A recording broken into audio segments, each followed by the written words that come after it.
ரவுடித்தனமாக செயல்படுகிறார் என்று சொன்னபோது அவர் அதை மறுக்கவில்லை. உங்களுக்கு சட்டம் தெரியாது, அது நாங்கள் என்ன செய்யறது, அதுக்கு பொன்னம்பலம் என்ற பெயர் இருந்தால் மட்டும்தானே உங்களோட கட்சியில் தலைவராக இருக்க முடியும். என்ன குடும்பத்தை கொண்டு வந்து ஆபீஸ்ல இந்த குடும்பம் நடத்துறார். ரவுடி அமைச்சருக்கு படித்து விளங்குமோ தெரியாது, ஆனால் இந்த பயணிப்பதற்கு அவர் எத்தனை முயற்சிகள் எடுத்தார். நீங்க குடும்ப கட்சியை வச்சு கொண்டிருந்தோம், சந்ததியா நீங்க செய்யணும். அடுத்த சந்ததிக்கு அவருக்கு இன்னும் பிள்ளைகள் இல்லை, கொஞ்சம் பிள்ளைகள் பெற வேணும். ஏனென்றால் இந்த கட்சி தலைமை இல்லாமல் போய்விடும் என்று ஸ்ரீகாந்த் தான் சொன்னார். உங்களுக்கு எழுத படிக்க தெரியாட்டி பக்கத்தில் இருக்கிறவங்க கேட்கலாமா, இது கட்சிக்கு வெளியே இருந்து கொண்டு இந்த கட்சிக்கு இவர் தான் இருக்க வேணும், இந்த கட்சிக்கு அவர் தான் இருக்க வேணும் சொல்றது உங்களுக்கு எந்த விதமான உரிமையும் கிடையாது. இதெல்லாம் இந்த தேர்தல் ஏன் ஒரு மானத்துக்கான தேர்தலாக உருவெடுத்திருக்கிறது என்று பலர் பேசியிருக்கிறார்கள். யாழ் மண் எங்கள் இருப்பின் அடையாளத்தின் மண். யாழ்ப்பாணம் தமிழ் மக்களுடைய கலாச்சார அடையாளம். யாழ்ப்பாண தமிழன் என்று சொல்லுவது இலங்கை தமிழர்களை இந்த பிரதேசத்தில் இருந்து வந்திருந்தாலும் வெளிநாடுகளிலே சென்றால் இலங்கை தமிழர் யாழ்ப்பாண தமிழன் சொல்வார் என்றால் அது எங்களுடைய மொழி கலாச்சாரத்தின் அடையாளமாக இருக்கிறது. இன்றைக்கு யாழ்ப்பாணத்திலே இருந்து மக்கள் பாராளுமன்றத்துக்கு அனுப்பி இருக்கிறவர்களை பற்றி பலவிதமான கேலியான விடயங்கள் உலா வருகின்றன. அனைவருக்கும் அவமானமாக இருக்கிறது. படிப்புக்கு பேர் போன கல்வி சமூகம் செறிந்த இந்த மண்ணிலே இருந்து இவர்கள் எப்படி பிரதிநிதிகளாக போனார்கள் என்ற கேள்வி எழுகிறது. ஒருவர் சொல்லுகிறார், யாழ்ப்பாணம் ஏழாயிரத்துக்குள்ளதானே இருக்கிறது என்று சொல்லுகிறார். இதற்கு முன்னர் 2 லட்சம் மக்கள் தான் நாட்டின் சனத்தொகை என்று சொன்னார். சரி, அவருக்கு கணக்குத்தான் தெரியாது என்று பார்த்தால் புவியியலும் தெரியாது. இந்த விடயங்களை சுட்டிக்காட்டினால் அவர்களுடைய ரவுடி அமைச்சர், நாங்கள் ரவுடி அமைச்சர் என்று சொல்வதற்கு காரணம் நான் இப்படியாக ஒருவரையும் பிடிப்பதல்ல, ஆனால் ரவுடித்தனமாக செயல்படுகிறார் என்று சொன்னபோது அவர் அதை மறுக்கவில்லை. அடுத்த நாள் சொல்லுகிறார், நானும் ரவுடிதான், ஒத்துக்கொண்டு விட்டார். அவர் ஒத்துக்கொண்ட காரணத்தினாலேயே அவரை நாங்கள், அவருக்கு அது பிடித்த ஒரு அடைமொழியாக இருக்கிறது. இந்த வேறு அடைமொழியில் அவருக்கு பாய்க்க முடியாது. ஆனபடினால சரி, ரவுடி அமைச்சர், உங்களுக்கு பிடித்தமான நீங்களே ஏற்றுக்கொண்ட உங்களை வர்ணிக்கிற சொல் ரவுடி அமைச்சர் இன்றைக்கு சொல்லுகிறார். சுமந்திரன் யாழ்ப்பாணத்தில் வேட்டி கட்டுறார், கொழும்புல காத்துட்ட போகிறார். நான் என்ன ஆடை அணிந்தாலும் உங்களுக்கு என்ன ஐயா வருத்தம்? உங்களுக்கு என்ன வருத்தம்? அதில் அவருக்கு வழக்கு தாக்கல் செய்யத்தானே தெரியும் என்று சொல்றார். வழக்கு தாக்கல் செய்ய தெரியும். ஆனபடியினால் தான் உங்களுடைய கட்சி இதுகால வரைக்கும் ஊழலுக்கு எதிராக தாக்கல் செய்த எல்லா வழக்குகளையும் என்னைத்தான் சட்டத்தரணியாக நியமித்திருக்கிறார்கள். உங்களுக்கு அது தெரியுமோ தெரியாது? உங்களுக்கு அது தெரிய வாய்ப்பு இல்லை. ஏன்னா நீங்க ரவுடி பக்கத்தில் இருக்கிற ஆள், உங்களோட கட்சிக்குள்ளேயே உங்களோட கட்சி தலைவர்கள் போய் கேளுங்க, உங்களுடைய ஊழலுக்கு எதிரான வழக்குகளிலே ஏன் சுமந்திரனை சட்டத்தரணியாக நியமித்திருக்கிறீர்கள் கேளுங்கள். மார்ச் மாதம் கூட ஒரு வழக்கு வந்தது. சொன்னார், சீனி ஊழல் வழக்கு. சுனில் ஹந்துனெட்டி உங்களுடைய முக்கியமான உறுப்பினர் அமைச்சர், அவர்தான் மனுதாரர். அவர் சார்பில் நீதிமன்றத்தில் ஆஜராகி வாதாடுகிறது நான். இன்றைக்கும் அந்த வழக்கு இப்பொழுது பின்போடப்பட்டிருக்கிறது. இப்பொழுதும் ஊழலுக்கு எதிரான வழக்குகளிலே அது உங்களுடைய கட்சியாக இருந்தால் என்ன, எவருடைய கட்சியாக இருந்தாலும் என்ன, முதல்நிலையாகி வாதாடுவதற்கு என்னைத்தான் நிறுத்துகிறார்கள். நீங்களும் என்னைத்தான் நிறுத்துகிறீர்கள். அதைவிட முக்கியமான ஒரு வழக்கு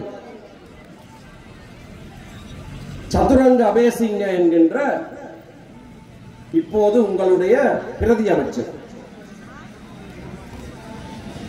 உள்நாட்டு கடன் மறுசீரமைப்பு செய்யப்பட்ட போது அந்த கடன் மறுசீரமைப்பு செய்கிறது இந்த நாட்டு தொழிலாளர்களுக்கு அவர்களுடைய சேமநாமதியை திருடுவதற்கு ஒப்பானது என்று சொல்லி சதுரங்க அபேசிங்க உச்ச நீதிமன்றத்திலே வழக்கு தாக்கல் செய்தது. உங்களுடைய சதுரங்க அபேசிங்கக்காக ஆஜரானது நான் தான் ஐயா. அந்த கடன் மறுசீரமைப்பு இந்த நாட்டினுடைய தொழிலாளர் வர்க்கத்தையே சுரண்டுகிற ஒரு கடன் மறுசீரமைப்பு. கடன் மறுசீரமைப்பு என்று சொன்னால் அதிலே சில மாற்றங்களை செய்ய வேண்டும். நாட்டின் கடன் நிலைமையிலே என்ன செய்தார்கள்? ஊழியர்களுடைய சேமநாம நிதியிலே இருந்து பணத்தை சுரண்டி எடுத்து அந்த கடன் மறுசீரமைப்பை செய்தார்கள். அது ரணில் விக்ரமசிங்க ஆட்சி செய்தது. அதற்கு எதிராக நீதிமன்றத்துக்கு நீங்கள் போனீர்கள், என்னை அழைத்தீர்கள், வாதாட சொன்னீர்கள். இன்றைக்கு அதே கடன் மறுசீரமைப்பை நீங்கள் தொடர்ச்சியாக கொண்டு செல்கிறீர்கள். தொழிலாளர்களை சுரண்டுகிறதாக நீங்களே சொன்ன அதே விடயத்தை ஒருவித மாற்றமும் இல்லாமல் தொடர்ச்சியாக நீங்கள் கொண்டு செல்கிறீர்கள். தேர்தலுக்கு சொன்னீர்கள், இதெல்லாம் நாங்கள் மாற்றி அமைப்போம். சர்வதேச நாணய நிதியத்தோடு செய்யப்பட்ட ஒப்பந்தத்தை நாங்கள் மாற்றி அமைப்போம் சொன்னீர்கள்.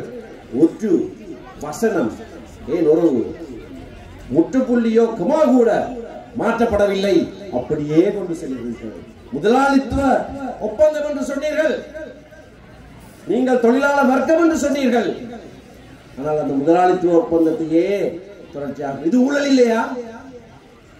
ஊழலுக்கு எதிரானவர்களாக இவ்வளவு காலம் உங்களை காட்டிக்கொண்ட நீங்கள் இன்றைக்கு நீங்கள் செய்கிற ஊழல் மிக மோசமான ஊழல். ஒருவரை சபாநாயகராக நியமித்தீர்கள். அவர் தன்னை கலாநிதி என்று சொல்லிக் கொண்டார். கலாநிதி என்று சொன்னார். அதை கேள்வி கேட்டவுடனே ஐயையோ என்னிடத்துல சான்றிதழ் தவற விட்டு விட்டான், அதை என்னுடைய பல்கலைக்கழகத்திலிருந்து நான் எடுப்பிக்க வேணும், சில நாட்கள் எடுக்கிறது, ஆனால் அது வருகிற வரைக்கும் நான் ராஜினாமா செய்கிறேன் என்றார். இது நடந்தது டிசம்பர் மாதம். 4 மாதம் ஆயிட்டு. 4 நாள்ல சான்றிதழை காட்டுவேன் என்று சொன்னார். 4 மாதம் ஆயிட்டு இன்னமும் கலாநிதி பட்ட சான்றிதழ் வரவில்லை. இது ஊழல் இல்லையா? நீங்கள் தெரிந்தெடுத்து உங்களுடைய 159 பேர்ல அந்த பாராளுமன்றத்துக்கு தலைமை தாங்குவதற்கு, நாட்டினுடைய 3வது பிரஜையாக நியமிப்பதற்கு நீங்கள் கையாலே தெரிந்தெடுத்து நியமித்த நபர் மக்கள் முன்பாக தன்னை பொய்யான ஒருவராக நிறுத்தியது கையின் களவுமாக பிடிபட்டவர்கள். அதை குறித்து எதுவும் செய்யவில்லை. அவர் சபாநாயகர் பதவியிலிருந்து ராஜினாமா செய்வது இல்ல, எம்பி பதவியில இருந்து அவர் ராஜினாமா செய்ய வேண்டும். கூட கட்சியில இருந்து அவரை திரட்ட வேண்டுமே, ஏன் இன்னும் செய்யவில்லை? இவ்வாறு மூலம் மக்களை முட்டாளாக்கிறார், மக்களை திசை திருப்புகிறார், மக்களுக்கு போலியான செய்தியை சொல்லுகிற ஊழல். அப்படியான இன்னொரு ஊழலைத்தான் நாங்கள் சுட்டி காட்டுவதை வைத்துத்தான் உங்களுக்கு பக்கத்துல விரிவுரையாளர் கபிலனையும் வைத்துக் கொண்டு ஊடகவியலாளர் மாநாடு நடத்தியிருக்கிறது. நான் கேட்கிறேன், யாழ்ப்பாண மாநகர சபைக்கான வேட்பாளர் மனுவிலே விரிவுரையாளர் கபிலன் தன்னுடைய வதிவிடமாக எந்த முகவரியை கொடுத்திருக்கிறார்? எந்த முகவரியை கொடுத்திருக்கிறார்? அரியாலையில இருக்கிற உங்களுடைய காரியாலயத்துடைய முகவரியை தன்னுடைய வதிவிடமாக பொய்யாக சொல்லி இருக்கிறார். மிகப்பெரிய ஊழல்வாதி அவர். ஏழாலையில் இருக்கிறார் என்று உங்களுடைய முதலாவது எம்பி சொல்றார், உளறுகிறார். யாழ்ப்பாணம் ஏழாலையில் தானே இருக்குது, ஆனவடியா அவர் கேட்கலாம் தானே. அவர் ஏழாலையில் எல்லாருக்கும் தெரிஞ்ச விஷயம் தானே. அவருடைய முகவரி, அவருடைய வாக்கு எல்லாமே ஏழாலையில் இருக்கு. யாழ் பல்கலைக்கழகத்திலே போய் அவர் கொடுத்திருக்கிற முகவரி என்னன்னு பாருங்கள். 448 ஏனாயின் வீதி அரியாலையா? இல்லையே, அது இல்லையே. அவருடைய சாதாரண வதிப்பிடம், அவருடைய வளமையான வதிவிடம் ஏழாலையில் இருக்கிறது எல்லாருக்கும் தெரியும். அவர் குடும்பத்தோடு வாழ்கிறார்கள். அலையில என்ன குடும்பத்தை கொண்டு வந்து ஆபீஸ்ல குடும்பம் நடத்துறார். ஏன் இந்த பொய்யுரை வேட்பு மனுவிலே பொய்யான தகவலை கொடுத்த ஒரு ஊழல்வாதியை உங்களுடைய மாநகர சபையினுடைய முதல்வர் வேட்பாளர் என்று நீங்கள் அறிவிக்கிறீர்கள். உங்களுக்கு சட்டம் தெரியாது. அது நாங்கள் என்ன செய்யறது? அதுக்கு கடந்த உள்ளூராட்சி மன்ற காலத்திலே இதே யாழ்ப்பாண மாநகர சபையிலே தான், யாழ்ப்பாண மாநகர சபைக்கு எல்லைக்கு வெளியே இருந்த ஒருவர், கொஞ்சம் வெளியே ஒரு ரோட்டுக்கு வெளியே கொக்குவில் இருந்த ஒருவர் மாநகர சபையில் உறுப்பினராக நியமிக்கப்பட்ட போது நாங்கள் வழக்கு தாக்கல் செய்து அவரை வெளியேற்றினோம். உங்களுக்கு வழக்கு தாக்கல் செய்ய தெரியும். இங்கே இருக்க அந்த வழக்கு கோப்பி CA 217/2018 2018 நடந்த உள்ளூராட்சி மன்ற தேர்தலில் யாழ் மாநகர சபையிலே தெரிவு செய்யப்பட்டதாக சொன்ன ஒருவரை வழக்கு தாக்கல் செய்து 3 வருடம் வெளியே வைத்திருந்தோம். ஏன்? தன்னுடைய வதிவிடத்தை அவரும் பொய்யாகத்தான் சொல்கிறார். ராமநாதன் மீதி என்ற ஒரு தகவல் அறியும் சட்டத்தின் மூலமாக மாநகர சபையிலேயே அவர் கொடுத்த முகவரியை எடுத்தோம். அது கொக்குவில் முகவரி. அவருடைய வாக்கு சீட்டங்கி இருக்கிறது என்று தகவலை எடுத்தோம். அது கொக்குவிலே இருக்கிறது. வேட்பு மனுவிலே பொய்யாக ஒரு முகவரியை கொடுத்து விட்டால் தப்பிவிடுதான் நினைக்க வேண்டாம். இந்த தகவலை நீதிமன்றத்துக்கு முன்பாக நாங்கள் கொண்டு சென்ற போது உடனடியாக மேல்முறையீட்டு நீதிமன்றம் ஒரு இடைக்கால தடையை கொடுத்தது. அவர் மாநகர சபை அமர்வுகளிலே பங்கெடுக்க முடியாது, அமர முடியாது, வாக்களிக்க முடியாது, பேச முடியாது. இடைக்கால தடை உத்தரவு. ரவுடி அமைச்சருக்கு இது படித்து விளங்குமோ தெரியாது. ஆனால் படித்து விளங்கக்கூடியவர்களுக்கு காற்றல் இதுதான் மேல்முறையீட்டு நீதிமன்றம் கொடுத்த இடைக்கால உத்தரவு. வழக்கு கேட்டு முடியறதுக்கு போதே அவரை தடுத்த உத்தரவு. அவர் என்ன செய்தார்? இந்த இடைக்கால உத்தரவுக்கு எதிராக உச்ச நீதிமன்றத்துக்கு போனார். SC ஸ்பெஷல் 317/2015 அந்த வழக்கு இலக்கம். உச்ச நீதிமன்றம் அவருடைய மனுவை தள்ளுபடி செய்வது. மேல்முறையீட்டு நீதிமன்றத்தினுடைய உத்தரவு சரி என்று சொன்னது. ஏன் இதை கேட்டால் கொழும்புல இருக்கிற சுமந்திரன் வந்து யாழ்ப்பாணத்தில் தேர்தல் கேட்கலாம். ஏன் ஏழாளையில் இருக்கிறவரை நீங்க கேட்கலாது, யாழ்ப்பாணம் ஏழாளை இருக்கிறது என்று ஒருவர் சொல்றார். பாராளுமன்ற தேர்தல் சட்டத்திலேயோ மாகாண சபை தேர்தல் சட்டத்திலேயோ இப்படியான தேவைப்பாடு கிடையாது. நாட்டில் எங்கேயும் வாழலாம். ஆனால் உள்ளூராட்சி மன்ற தேர்தல் சட்டத்திலே இந்த சிறப்பான மிக தெளிவான ஒரு சட்ட தேவைப்பாடு இருக்கிறது. பிரிவு 7லேயும் பிரிவு 8லேயும் இருக்கிறது. ஏனென்றால் உள்ளூராட்சி ஒரு வித்தியாசமான ஒரு அமைப்பு, உள்ளூர் ஆட்சி. அதனால்தான் நாங்கள் வட்டாரங்கள், அந்த வட்டாரத்திலே இருக்கிறவர் தான் வட்டாரத்திலே கேட்க வேண்டும் என்றால், ஆனால் அந்த சபை எல்லைக்குள்ளே அனைவரும் இருக்க வேண்டும் என்றது சட்டத்திலே அடிப்படையிலேயே இருக்கிற ஒரு நியதி. அதை தெரிந்து கொண்டுதான், தெரியாமல் செய்யலையே. தெரியாமல் செய்திருந்தால் அட்ரஸை கொடுத்திருப்பார். தெரியாமல் இப்படி சட்ட ஏற்பாடு இல்லை என்று நினைத்திருந்தால் தன்னுடைய பழமையான முகவரியை அவர் எழுதியிருப்பார். இப்படியான ஒரு நியதி சட்ட ஏற்பாடு இருக்கிறது. சட்டத்திலே இப்படி ஒரு தேவைப்பாடு, மாநகர சபை எல்லைக்குள்ளே தான் என்னுடைய முகவரி இருக்க வேண்டும் என்ற ஒரு தேவைப்பாடு இருக்கிறது என்று தெரிந்தபடினால் தானே பொய்யான முகவரியை கொடுத்திருக்கிறார். அப்படி தெரிந்தபடினால் தானே தன்னுடைய அலுவலக முகவரியை கொடுத்திருக்கிறார். வதிவிடத்துக்கு ஒரு விளக்கம் இருக்கிறது. வதிவிடம் அலுவலகம் அல்ல. இது அந்த விரிவுரையாளருக்கு தெரியாவிட்டால் இவர் அப்படி பொருத்தமானவர். பொய்யான முகவரியை கொடுக்கிறவர். இப்ப அந்த முதலாவது ஆக அவர்களுடைய பாராளுமன்ற உறுப்பினராக வந்த இளங்குமரனே சொல்றார், ஓ ஏழாள தான், ஏழாள என்ன முகவரியை கொடுக்கிறானே. பிறகு பொய்யான முகவரியை கொடுத்து விட்டு மக்கள் முன்பாக வலம் வந்தார். அதை நாங்கள் கேள்வி கேட்டால் உடனடியாக இங்க யாழ்ப்பாணத்தில் வேண்டி கட்டுறார், அங்க ட்ரௌசர் போடுறார், மக்களால் நிராகரிக்கப்பட்டவர். ஐயா ரவுடி அமைச்சரே, நான் யாழ்ப்பாணத்தை பூர்வமாக கொண்டவன், நான் யாழ்ப்பாணத்திலே பிறந்தவன்.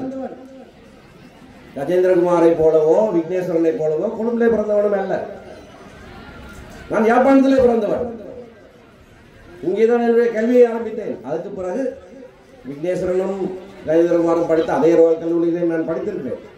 அது வேறு விஷயம். எனது யாழ்ப்பாண பூர்வீகத்தை கேள்வி கேட்க இவர்கள் யார்? நாங்கள் அவர்களுடைய பூர்வீகத்தை கேள்வி கேட்கவில்லை. அப்படியானவர்கள் அல்ல நாங்கள். நாங்கள் அவர்களுடைய பூர்வீகத்தை கேள்வி கேட்க இல்லை. தமிழ் மக்கள் எங்கே இருந்து வாழ்ந்தாலும், மலையத்தில் இருந்தாலும், தமிழ் பேசுகிற முஸ்லிம் மக்களாக இருந்தாலும், தமிழ் பேசுகிற மக்கள் என்ற அடையாளத்துக்கு உரித்த கட்சியாகத்தான் இலங்கை தமிழரசு கட்சி என்றும் இருந்திருக்கிறது. ஆகையால் அவர்கிட்ட பூர்வீகத்தை கேட்கலை. மக்களால் நிராகரிக்கப்பட்டவர் என்று சொல்லுகிறவர் இலங்கை தமிழரசு கட்சிக்கு 63,000 வாக்கு யாழ்ப்பாண தேர்தல் மாவட்டத்திலே கிடைத்தது. கஜேந்திரகுமாருக்கு கிடைச்ச அதே அளவு வாக்கு தான் எனக்கும் கிடைச்சது. 15,000 சொச்சம் அவருக்கும் சொல்லி வைப்போம். அவருக்கு கிடைச்ச விருப்பு வாக்கு தான் எனக்கும் கிடைச்சது. அவருக்கு 27,000 வாக்கு கட்சி கிடைச்சது. எங்களுக்கு 63,000 கிடைச்சது, டபுளை விட கூட.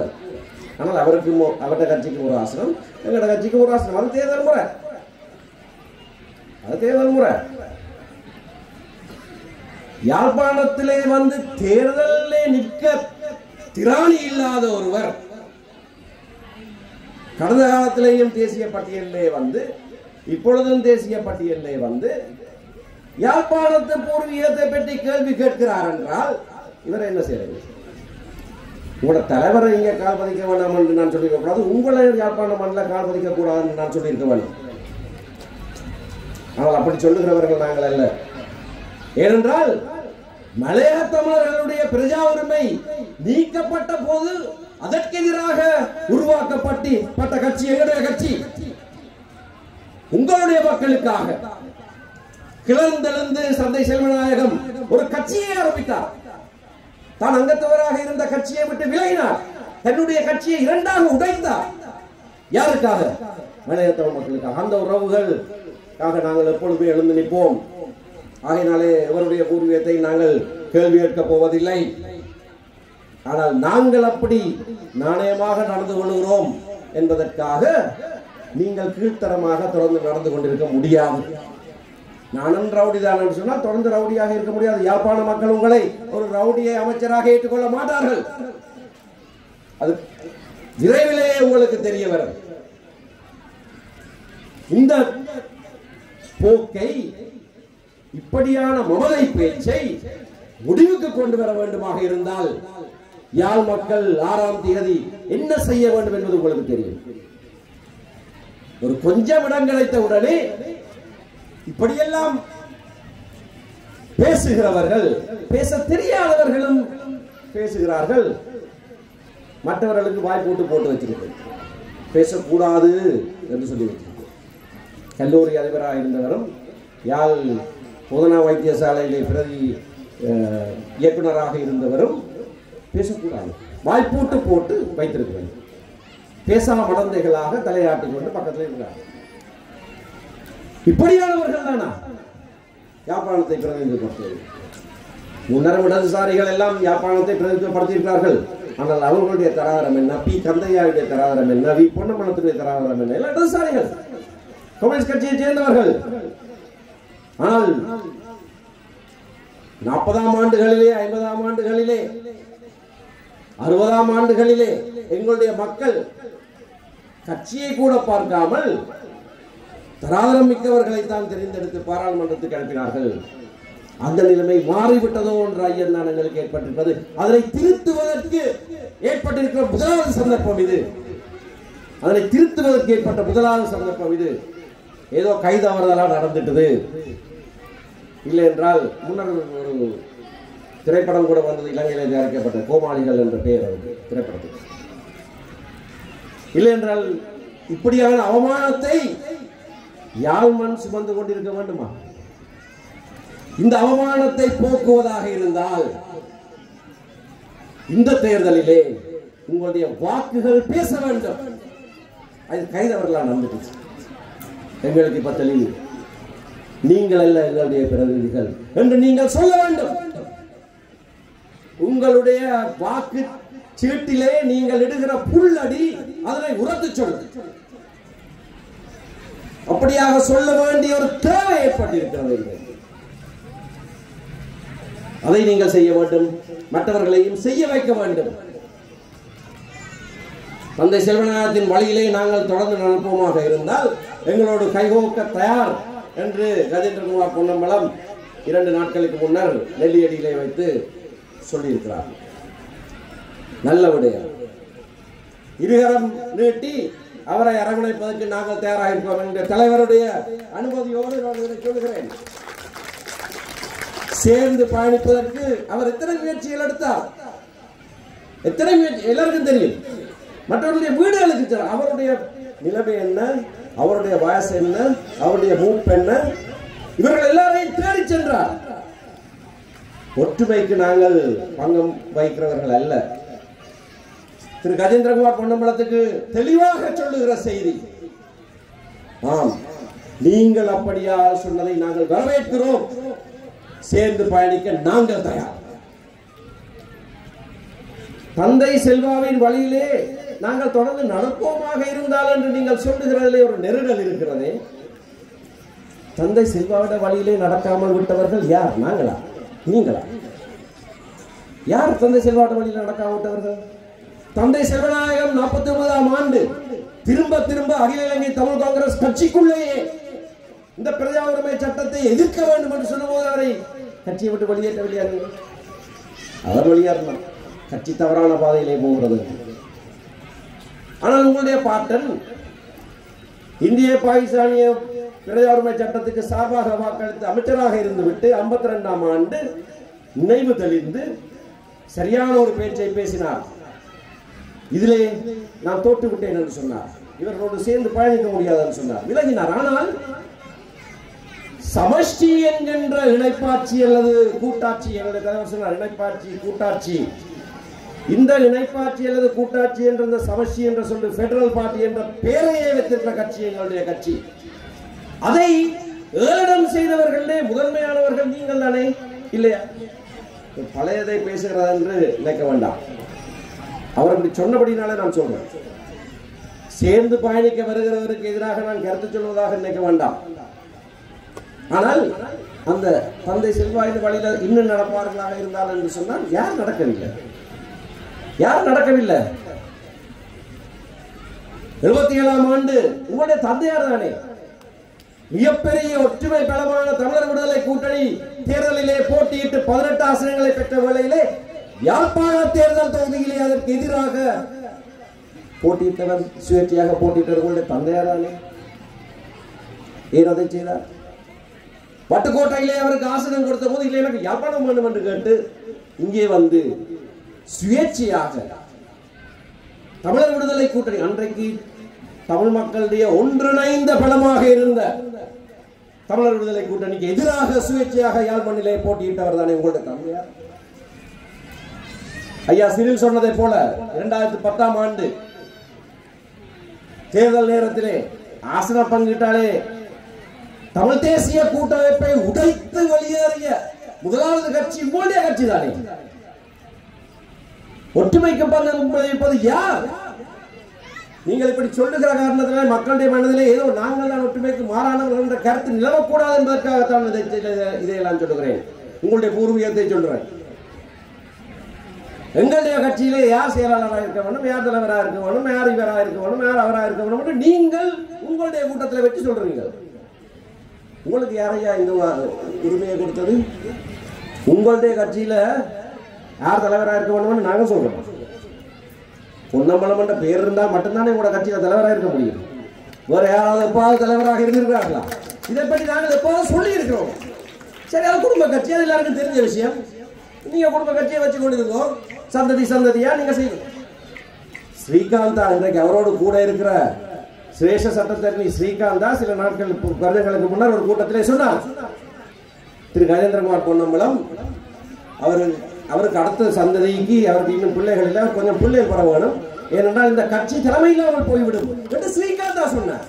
அவருடைய தம்பி கஜேந்திரகுமார் கொஞ்ச நாள் ஓய்வு எடுத்து ஒரு பிள்ளையை பெற்று இந்த கட்சிக்கு அடுத்த தலைவரை உருவாக்கி விட்டு பிறகு அரசியலுக்கு வாங்குவோம் ஸ்ரீகாந்தா சொன்னார். நான் சொன்னேன் இதே கூட்டத்தில் இந்த இடத்துல வச்சே ஸ்ரீகாந்தா சொன்னார். அது அந்த கட்சியுடைய பாரம்பரியம், அது குடும்ப கட்சி. பொன்னம்பலம் என்ற பேர் இருந்தால் தான் கட்சி தலைவராக இருக்கலாம். நாங்கள் அதை விமர்சிக்கலையே, எங்கேயாவது விமர்சிச்சிருக்கோமா? இப்போ கூட நான் விமர்சிக்கிறோம். அது உங்களோட வழி, ஏகாதிபத்திய வழி, குடும்ப கட்சி வழி, அது உங்களோட வழி. நீங்கள் அதை தெரிஞ்செடுத்துருக்கீங்க, நீங்கள் அப்படி வச்சுக்கொள்ளுவோம். ஏனப்பா வந்து எங்களில் வந்து நோட்டி கொண்டிருக்கீங்க எங்கட கட்சியை பற்றி? எங்கட கட்சி ஜனநாயகம் மேலோங்கின கட்சி. எந்தவித தயக்கமும் இல்லாமல் நான் சொல்லுகிறேன். சாவகர சேவி செல்வநாயகம் ஐயா அவர்கள் அவர் இருந்த காலத்திலேயே எத்தனை பேர் இந்த கட்சியுடைய தலைவராக இருந்திருக்கிறார்கள். சீமு ராசமாணிக்கம் 3 தடவைகள் தலைவராக இருந்திருக்கிறார். ராஜவரோதயம் தலைவராக இருந்திருக்கிறார். மன்னியசிங்கம் தலைவராக இருந்திருக்கிறார். நாகநாதன் தலைவராக இருந்திருக்கிறார்.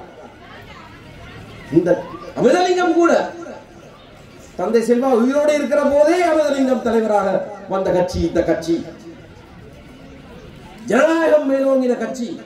எங்களுடைய கட்சியை பார்த்து இவர் தான் இருக்கணும், அவர் தான் இருக்கணும், நீங்க வெளியில் கட்சிக்குள்ள வாங்கும், கட்சிக்குள்ள வந்து நீங்க அதெல்லாம் சொல்லலாம், அந்த உரித்து உங்களுக்கு வரும். கட்சிக்கு வெளியில இருந்து கொண்டு இந்த கட்சிக்கு இவர் தான் இருக்க வேணும், இந்த கட்சிக்கு அவர் தான் இருக்க வேணும் சொல்றது உங்களுக்கு எந்த விதமான உரிமையும் கிடையாது. இதெல்லாம் நான் ஏன் சொல்றேன்னு சொன்னால், நாங்கள் சேர்ந்து பயணிக்க போறோம் தானே. சேர்ந்து பயணிக்க போகிறவர்கள் இந்த வரையறைகளை கொஞ்சம் கவனமாக தெரிஞ்சு கொள்ள வேண்டும்.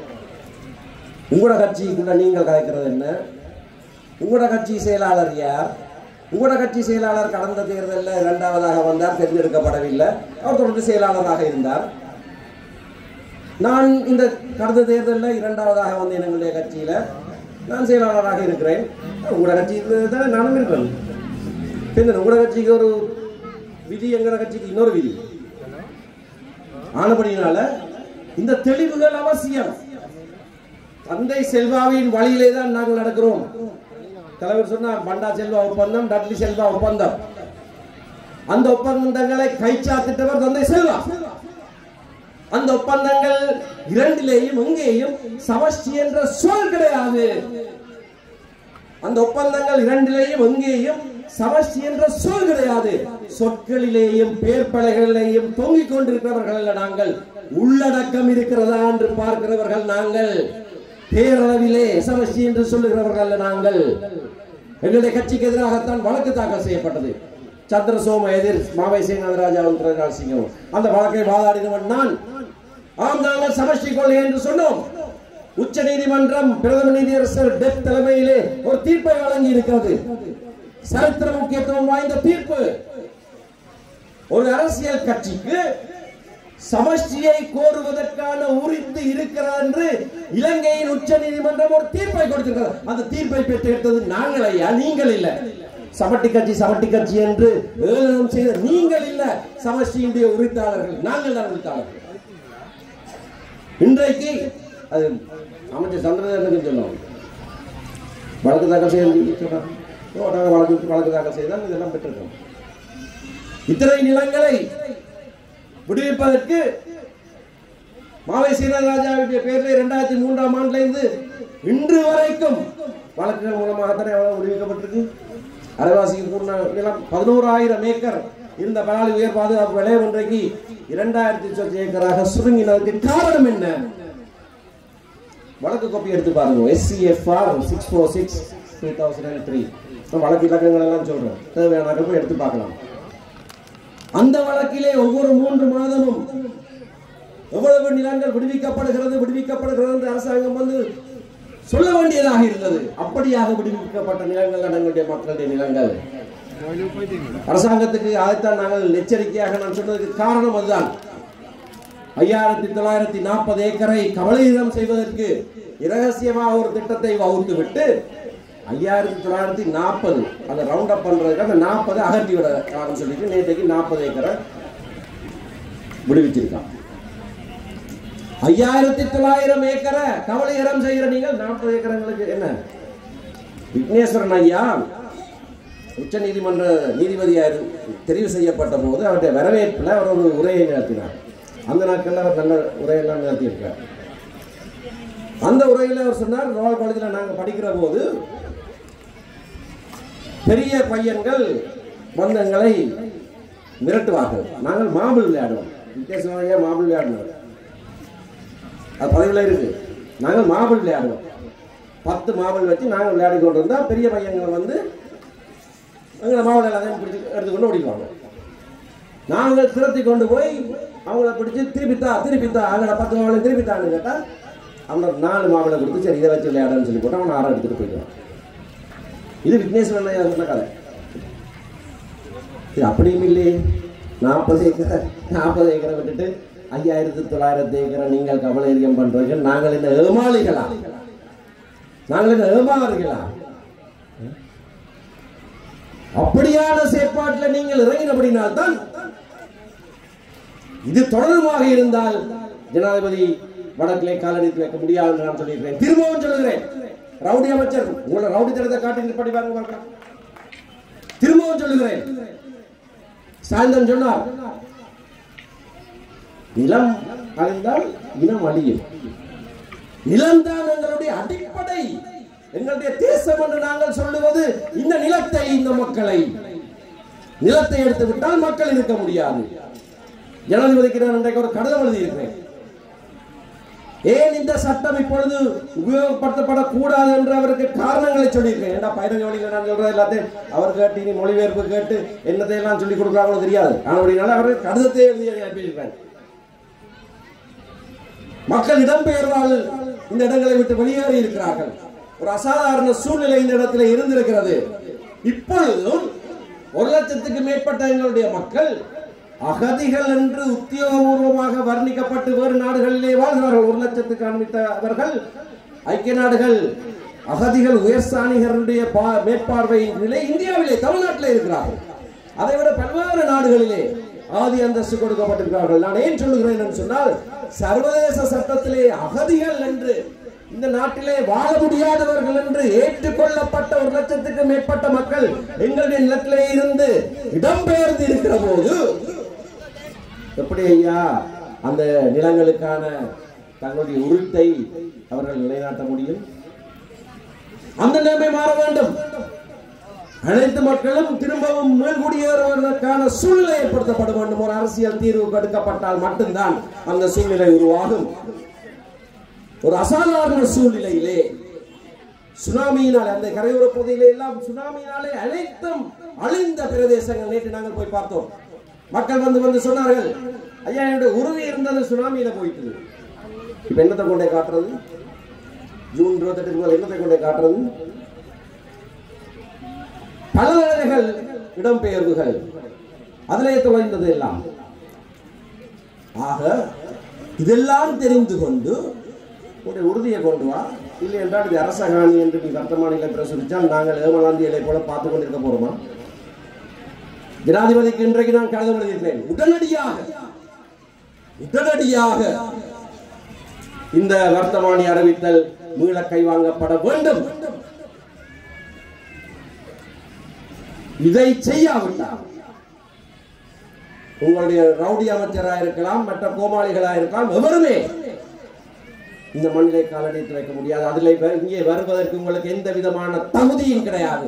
இந்த நிலத்தை அபகரிக்க விட்டு அதை பற்றி கேள்வி கேட்கிற போது இல்லை இதெல்லாம் பொய்யான பிரச்சாரம் என்று ஒரு பாராளுமன்ற சொல்றார். யாழ்ப்பாண வேளாளையில் இருக்கிறன்னு சொன்னவர் சொல்றார், இதெல்லாம் பொய் பிரச்சாரம். வர்த்தமானில வந்திருக்குன்னு சொல்லி எங்களுடைய கல்முனை தொகுதிக்கலை தலைவர் நிதான்சன் எடுத்து காட்டின பிறகு இதே இருக்கிறது என்று காட்டின பிறகு இல்ல அதெல்லாம் போய் பிரச்சாரம்.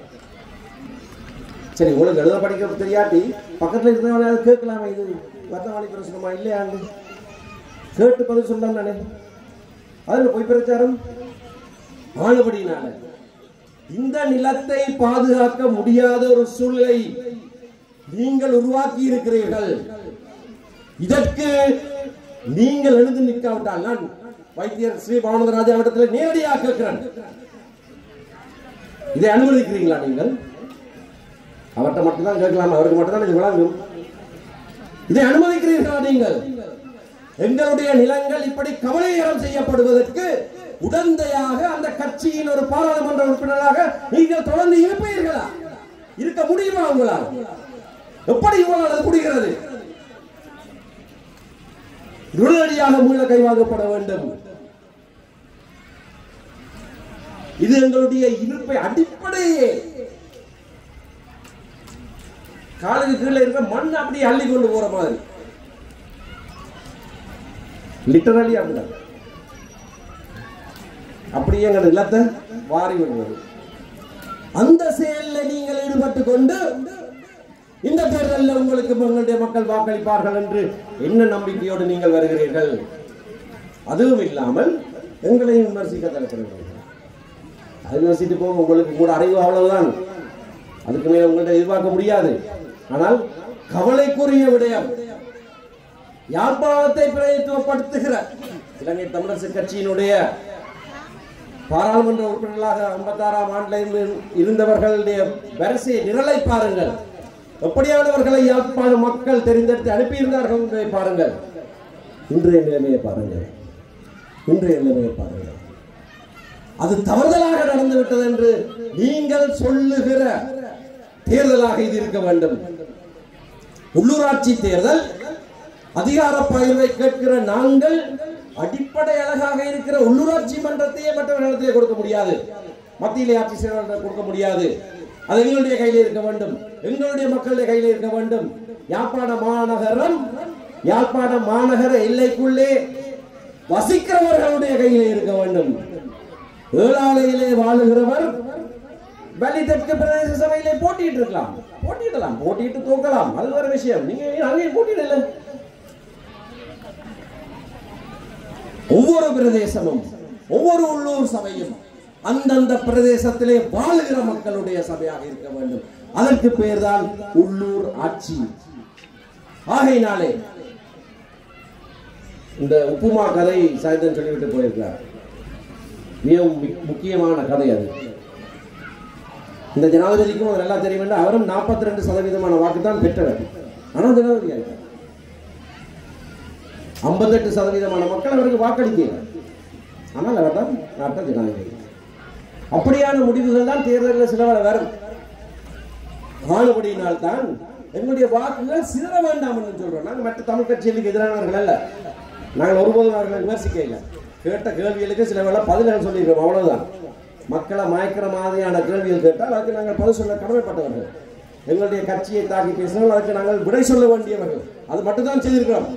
திரும்பவும் சொல்றேன், பொன்னமலத்துக்கு சேர்ந்து வாருங்கள், ஒன்றாக நாங்கள் இதனை சந்திப்போம். தமிழ் தேசியத்துக்காக, தமிழ் தேசத்துக்காக, தமிழ் மக்களுக்காக ஒன்றிணைவோம், வாருங்கள். நாங்கள் தந்தை செல்வாவின் வழியிலே தொடர்ச்சியாக நடக்கிற மக்கள், தொடர்ச்சியாக நடக்கிற கட்சி, எங்களோடு இணைந்து வாருங்கள் என்று அவருக்கு அறைகூவல் விடுத்து, வாக்காளர் பெருமக்கள் வாக்குகளை சிதற விட்டு விட வேண்டாம். தமிழ் தேசிய கட்சிக்குத்தானே வாக்களிக்கிறோம் என்று மற்ற கட்சிகளிடத்திலே தயவு செய்து போய்விட வேண்டாம். எங்களுடைய வாக்குகளை ஒருமுகப்படுத்த வேண்டிய தேவை இருக்கிறது. இல்லாவிட்டால் உப்புமா தேர்தல் போல்தான் நடந்துவிடும். ஆகையினாலே அவர் இவருக்கெல்லாம் வாக்களிக்காமல் அந்த முழு வாக்கையும், தமிழ் தேசத்துக்கான வாக்கை, தமிழ் தேசத்துக்காக என்று உருவாக்கப்பட்ட இலங்கை தமிழரசு கட்சிக்கு மட்டும் வாக்களிங்கள் என்று கேட்டு விடைபெறுகிறேன். நன்றி, வணக்கம்.